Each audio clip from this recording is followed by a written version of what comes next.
Greetings, I'm Solidus-Skully, and welcome back to Kingdom Hearts Birth by Sleep. On tonight's episode, we're not going to be going to Radiant Garden, but rather taking a bit of a side detour to the Mirage Arena. And yes, the Badlands are now blocked off, and I probably should have mentioned it beforehand, but yeah, apart from cutting down on a bit of command melding, first of all, we're going to be getting some unique abilities, particularly Ventus exclusive ones, so let's combine these together. Delicious crystals, and now we get Tornado. And, yeah, I'm also going to be showing off a lot of these abilities in the next place we're going, which is, to kind of spoil something a little bit here, the Mirage Arena. We're not going to be completing this area in full, mind you, we won't actually be doing that until Terra Story, but I figure for the sake of at least paying lip service to what you can do in the Mirage Arena, I'm pretty much going to be paying it 3 visits. The first of which is basically an introductory visit with Ventus, the second of which is to explore the command board option with Aqua, and of course the third time we go with Terra is to explore both, you know, the fact that you can do rumble racing over there, and as well as completing the rest of the arena, which you're doing so for the character's ultimate shotlock. I get it for Terra, but if I was going to do so for Aqua and Ventus, that would have required more grinding than I really cared to do, and quite frankly, fuck that. So yeah, now you know. But who or what is the Mirage Arena? Is it even human? Well, we'll just have to find out later, once we're finished doing our thing with the command melding system. Again, I'll try not to make these command melding things too boring, and again, if it gets to a point where I consider it a little bit too dull, I will cut it out, but the only ones that I am really going to show off is just the important ones.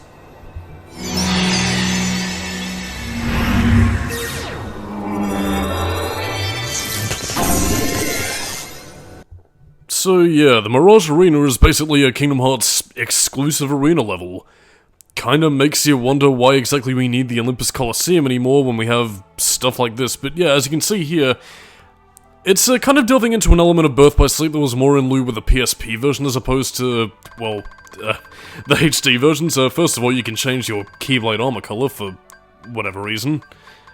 Okay, I get the impression that this was more of a multiplayer thing, but yeah, multiplayer was actually a big thing of Kingdom Hearts Birth by Sleep. You could actually, like, enter multiplayer matches, I believe, either from the Mirage Arena or from the main menu, and, yeah, basically compete in, like, little tournaments. You know, stuff like the Rumble Racing, Command Board, and, the arena battles, stuff like that, were pretty much there for people to, you know, play games together, compete, and just do whatever, really. I never got the chance to test this out, mainly because my original copy of Birth by Sleep was actually stolen, as I believe I mentioned beforehand, and if not, then, well, yeah, I lent some of my PSP games to people, and they never gave it back because they're bastards. But anyway, as you can see here with the little Moogle shop in the Mirage Arena, yeah, we don't exactly pay for things with money, but rather medals. How do you get medals, I hear you ask? Well, you basically compete in these 3 things: Rumble Racing, Command Board, and, you know, the Arena Mode. We'll be getting to the Command Board as Aqua, so I'll pretty much explain everything about that then. In terms of the anemone.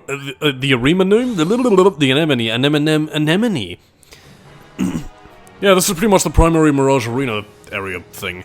Basically, in a similar vein to most arena combat modes, you fight hordes of Unversed and, well, just take them all down. And here's Tornado. Oh yeah, look at that go. Oh yes, Flatulence Cannon, Flatulence Cannon, the next power-up ability of our finishers.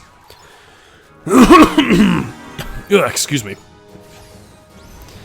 But anyway, you pretty much get medals by completing various modes of the arena. You get a set amount for completing, you know, each level, obviously. Again, you do have specific challenges that you can access via the computer, set the challenge mode, and jump into the teleporter to get into the match. And depending on whether or not you complete the match with, you know, little bonuses attached, like, you know, heal 3 times, change up your command styles here and there, you get more medals that you can basically spend at that shop to pick up either very rare abilities, or just use it to pick up, you know, specific crystals and synthesis items you want, like, you know... Again, if you want to buy specific, you know, healing crystals, or, you know, hungry crystals, soothing crystals, whatever, you can pretty much pick that up right there and, you know, be on your merry way, really. Anyway, now that the gameplay mechanics are pretty much all talked about and out of the way, this is pretty much my case of showing, well, all the additional commands that we've command melded. Primarily Tornado, since again that is Ventus's newest command style. There is also another one I'm going to be showing off, which is I believe it's called Tornado Strike, which is working in a similar fashion to Tornado, obviously. It's just that it's a little bit more pish, because it pretty much requires rhythmic button presses, similar to the Absolute Zero shotlock that we're utilizing here. But yeah, that's pretty much it. And I suppose I might as well get into shotlocks as well. Yeah, you do actually have different shotlock styles depending on which ones you pick. Again, you have some that are either, you know, launch a shitload of lasers depending on how accurately you hit the, you know, button timings. You know, again, the closer you hit to the center, the more lasers shoot out. Then you have stuff like Absolute Zero or stuff that Terra gets, like Sonic Shadow, where basically it's pretty much well, I guess what I'm just gonna call like the rush shotlocks, where basically you zoom in like a fucking lightning bolt, and then, you know, by the time you level it up, you pretty much have that whole bounce up and down, bounce up and down, bounce up and down, making craters in the ground like a fat ass. But yeah, all that aside, we're also seeing enemies that we either won't see for a while, or gonna be coming up in the upcoming pass. Quite interesting. But yeah, I mean, all that aside, the Mirage Arena is pretty much just there. You can earn experience points, so again, this is potentially a good way to level grind, but I wouldn't really recommend it because, well, yeah, if you're going after the Mirage Arena, and this is something I'm going to warn you about right now, it kind of requires you to be at a certain level in order to complete it. Like, again, you're not going to be doing this, you know, as you go throughout the game in one fell swoop. There is going to be some difficult challenges ahead, such as what is primarily the big boss of the Mirage Arena, the Iron Imprisoner. Phase 1. Now, he might not be too bad to take on at this point, but that's only because the Iron Imprisoner is, well, imprisoned. Again, his arms are bound, his legs are bound, and he'll gradually gain more attacks as the phases go on. Again, the only thing he'll really do at this stage is pretty much just swing about, he'll spin around, and that's pretty much it. Each phase of the Mirage Arena usually has, you know, specific arena segments where you'll fight the Iron Imprisoner right at the very end, and, yeah, he gets more powerful, and honest to God, as the phases go on, this guy is fucking insane, man. And, yeah, he'll also try and imprison you. Flatulence Cannon, save me! But yeah, I mean, if you're looking for a worthy challenger to put your combat skills to the test, the Mirage Arena will certainly have that in spades, but, yeah. There we go. You win! And what do we win? Medals. I want some bonus medals. Again, not very much since this is just at the beginning, and again, if you are going to be grinding for medals, you'll be here for quite some time, but as you saw right there, there is also the arena leveling system. To describe how the arena leveling system works, it's pretty much based upon completing specific challenges in the Mirage Arena that would help you advance to certain levels. The stipulation is basically, again, completing, you know, arena matches, obviously, you know, complete specific rounds like, you know, Sinister Showdown, or, you know, Copycat, or, you know, Defeat the Mimic, or something like that. And again, by completing these challenges, you'll pretty much gain the next level of the arena, and get access to further challenges, or, you know, Rumble Race courses and stuff throughout the game. So, again, it is worth completing the Mirage Arena if you want to go out of your way to either get the shotlock or get more medals for specific stuff, like, again, if you want, you know, specific shotlocks without having to command meld for them, or, again, if you want to have specific abilities like, Trinity Limit, or, you know, stuff like that. This is pretty much a way to do it, but, yeah, it's also very grind-heavy, and Birth by Sleep is also a very grind-heavy, which, while it does give you a few tools to mitigate it, it's not quite enough. But, anyway, I'll save my bitching for a later date, because God knowing, there's plenty to bitch about in Birth by Sleep.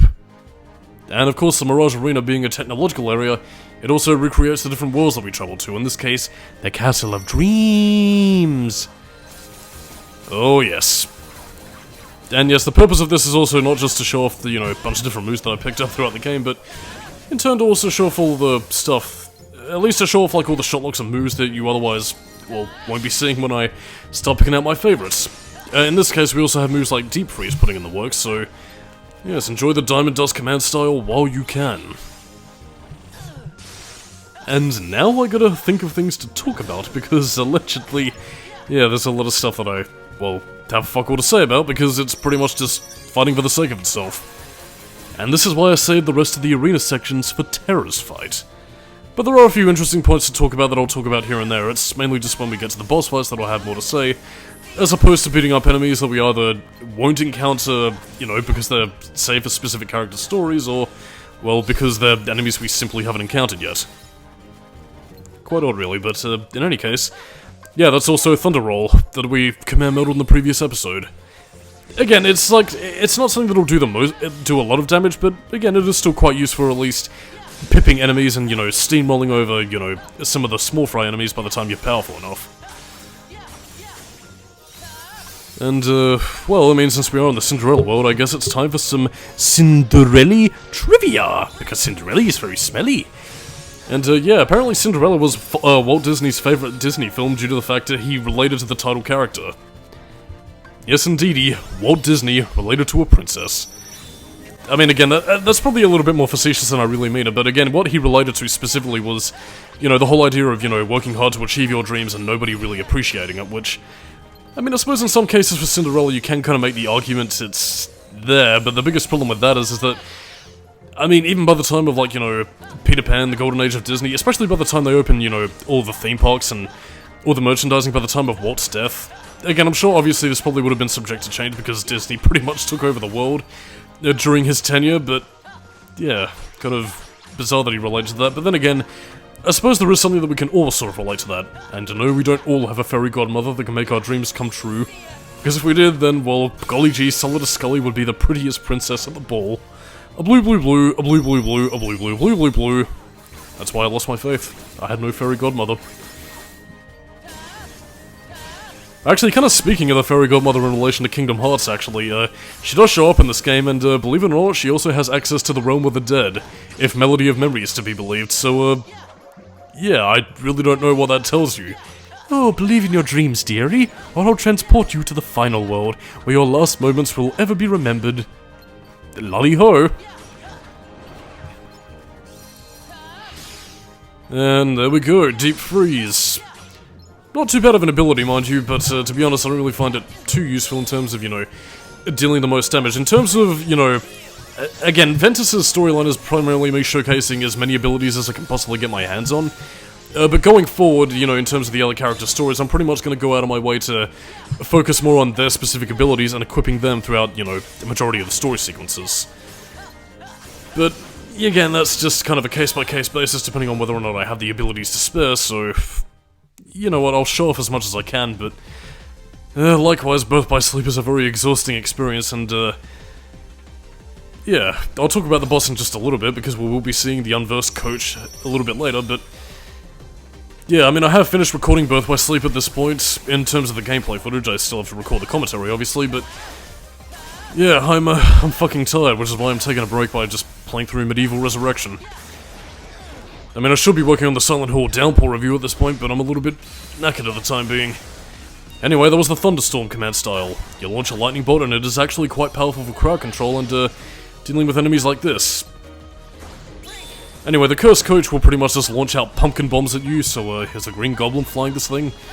Who knows really, but basically the only thing I really have to really take this thing out, Mind Square is actually quite useful, but unfortunately, even though we did command meld for it, we don't quite have access to D-Links, which is, one of the stipulations of the Mirage Arena, actually. You don't have access to your D-Links, and, apart from getting eaten by a giant pumpkin, seriously, the medieval connections make themselves, where's Sir Daniel Fortescue when you need them. Yeah, you can't access your friend's powers, so, D-Links being forbidden is pretty much the one thing that you can't access here. Kind of odd, but whatever. Anyway, consider an easier version of that to be a prelude to, well, Aqua's story. Bonus medals for my bot. And, yeah, in terms of leveling up the arena medals, they are also not just exclusive to the arena battles, it's also to do with, well, the command board and also the Rumble Racing. So again, you need to complete those challenges if you want to advance far enough to get the character's ultimate shot lock.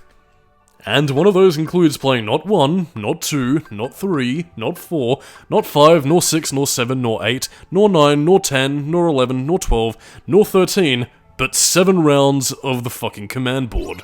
And winning those matches. So yeah, that's also part of the reason why I'm showing it off in Aqua Story, not just to show off all the command boards, but also to show that you need to win in order to do all of that. But you know what, you'll be seeing that in Aqua Story, so put it out of your mind for now. And also there's Tornado Strike, nowhere near as useful, and whatever really. In hindsight, I probably should have cut out a lot of these getting equipment ready sequences, but then again, I just also wanted to show off the commands, so... yeah, command board away, and I don't have anything else to really talk about that'll be relevant at this point, so, well, I mean, I do have one thing, but I suppose I might save that for a little bit later. Particularly in relation to the Keyblade armor, though, one thing I can bring up, since it is relevant that Ventus is wearing his, basically looking like Kid Batman here. But yeah, you notice how in the secret ending of Kingdom Hearts 2, you know, the secret ending where, you know, both Aqua, Terra, and Ventus had capes on the Keyblade armor?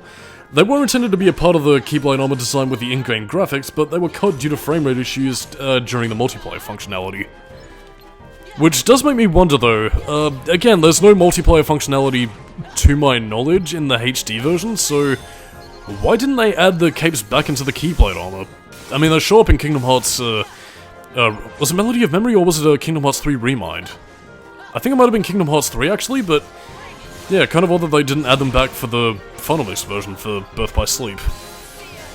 I mean, again, it's not too big of a deal, but... I don't know, it's kind of odd, really.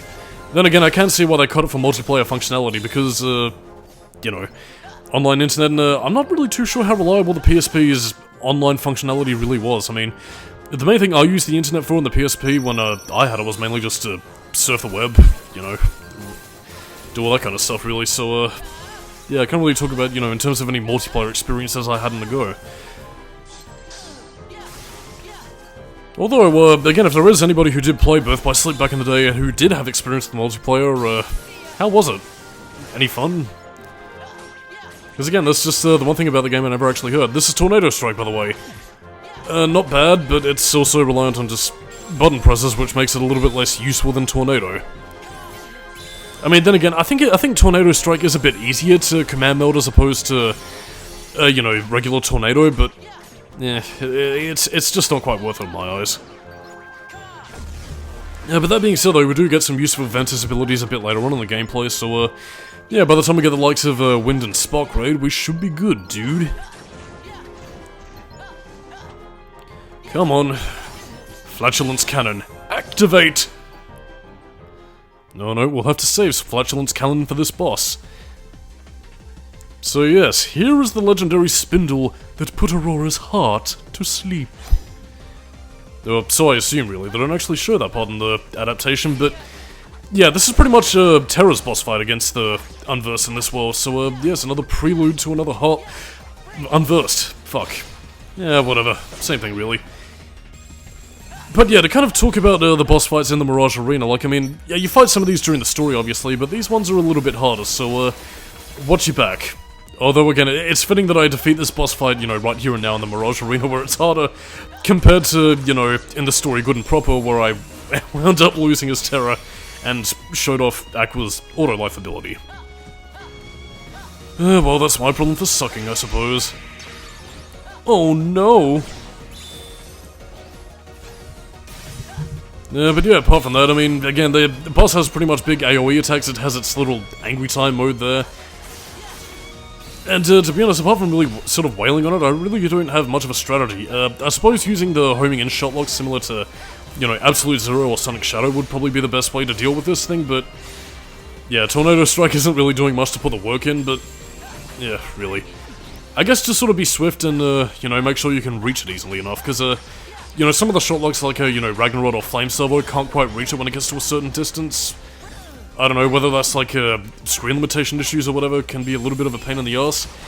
Because, I mean, especially one of the more annoying quirks of Birth by Sleep, actually, is that, again, if a boss gets far away enough, yeah, the lock-on just fucking disables for whatever reason, which, again, was a thing in the PSV, yeah, excuse me, which was a thing in the PSP version from what I remember, but they didn't seem to fix here, which is a little bit annoying. But yeah, when it gets too far away, the lock-on pretty much snaps off, and then you pretty much end up locking onto another enemy you don't want to lock onto, and, whew, can be a bit annoying. But luckily, Thunderstorm can make short work of it, and, I probably should have picked a better command than Zero Gravity, but I thought maybe it might have worked here. There we go, that's that ticket. Come on, your death is inevitable. There we go. I somehow made Zero Gravity magic work against it, if I forced it enough. You win!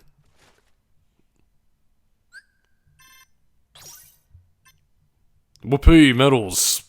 Yeah. But anyway, that was pretty much me just cutting things down for time, getting my optimal setup ready for the Sinister Sentinel, where, yes indeedy, it seems the Iron Imprisoner is free. And yeah, as you can see there, you unlock more stuff a little bit later on, but this is pretty much going to be the last thing we're showing off for the Mirage Arena in terms of Ventus' stuff. The rest of it will pretty much be exploring in Terra stuff for the Arena mode and Aqua for the command board, so stay tuned. But yeah, we'll pretty much be getting back to the story good and proper with Radiant Garden next time, so I do apologize for a bit of a, well, I guess what could be considered a filler part, but this is also the first time you're seeing the Mirage Arena, so new content! And I'm doing my best to make sure that it's all new content when I show off the different command boards, rumble racing and stuff like that later on, so whatevers.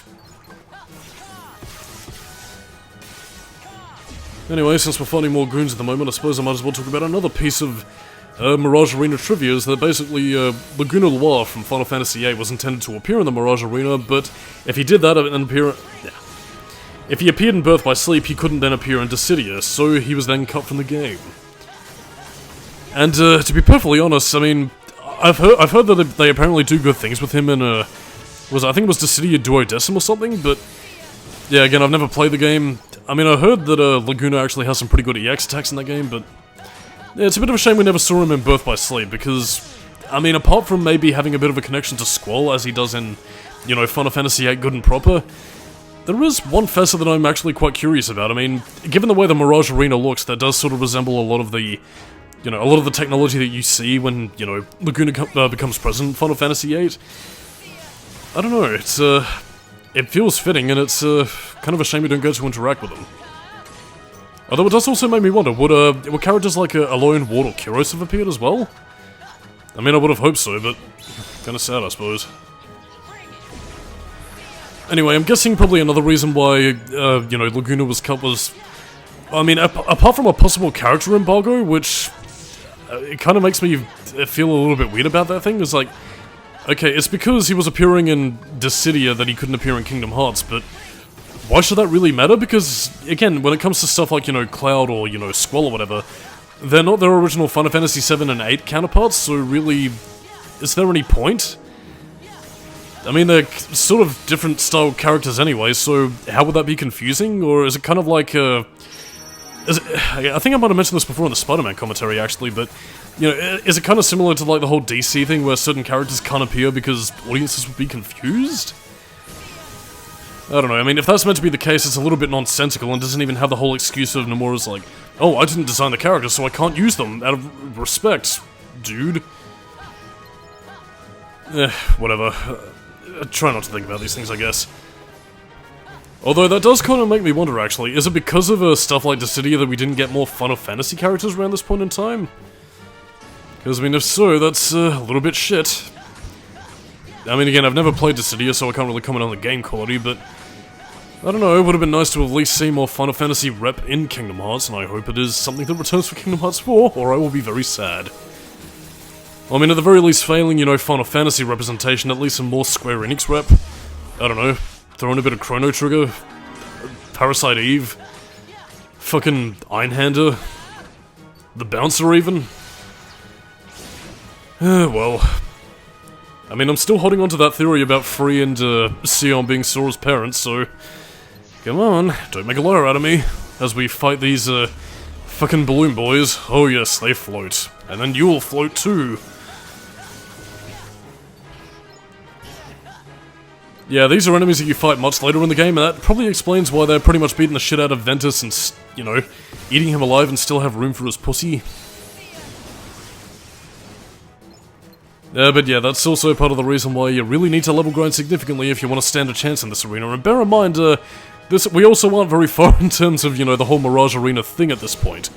This is still considered rather small potatoes, and, Yeah, a bit of a pain in the ass.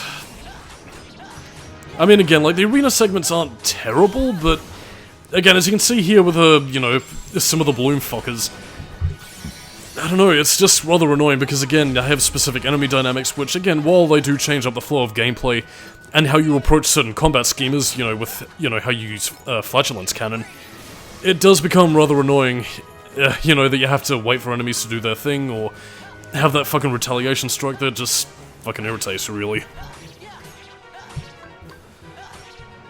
And I suppose, since I'll probably also have nowhere else to mention this, yeah, in terms of, you know, final mix continuing to bizarrely mix things up, I suppose, yeah, the Unversed actually also have different color schemes compared to the PSP version.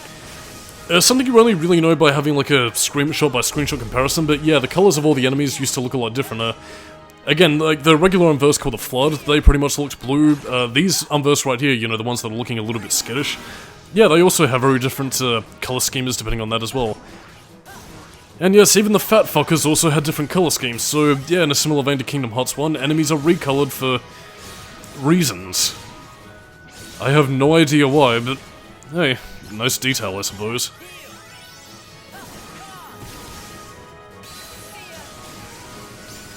Yep, see ya. If only that's what I could say to the Mirage Arena, because I'm running out of fucking commentary.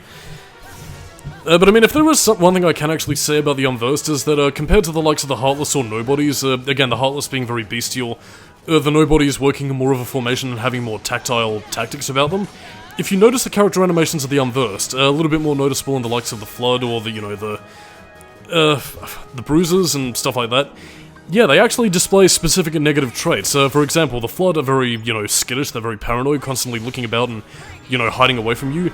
Then you also have, you know, I can't remember the enemy's name, the ones in green that looked very skittish. But yeah, they were basically, you know, very on edge, nervous, anxiety. So yeah, that does also tie the theme of the Unversed. Negative emotions that flood out into the world. I wonder who's responsible for them, or where they came from, or why they were not in Kingdom Hearts 1, or 2, or Chain of Memories, or 3.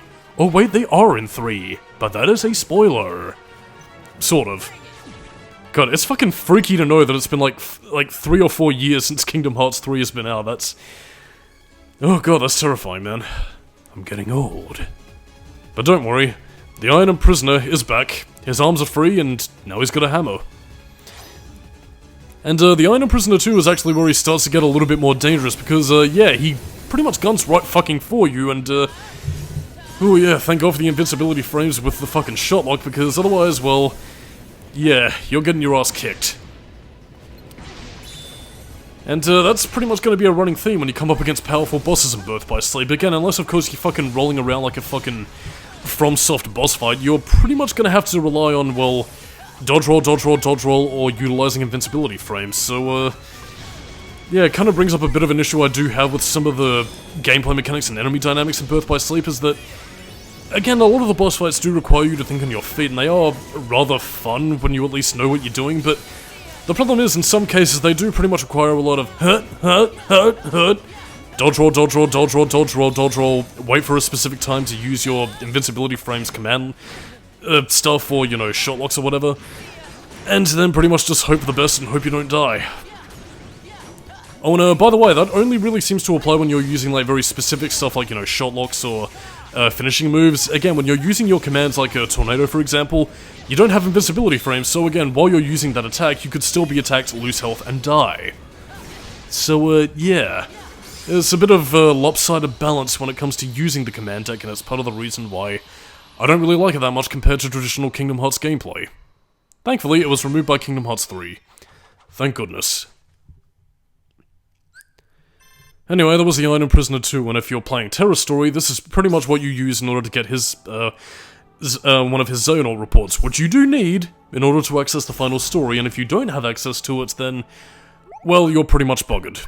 And you won't be getting the final story, which I didn't know until I did research years later, and it made me foam at the mouth, dropping blood and eating my flesh.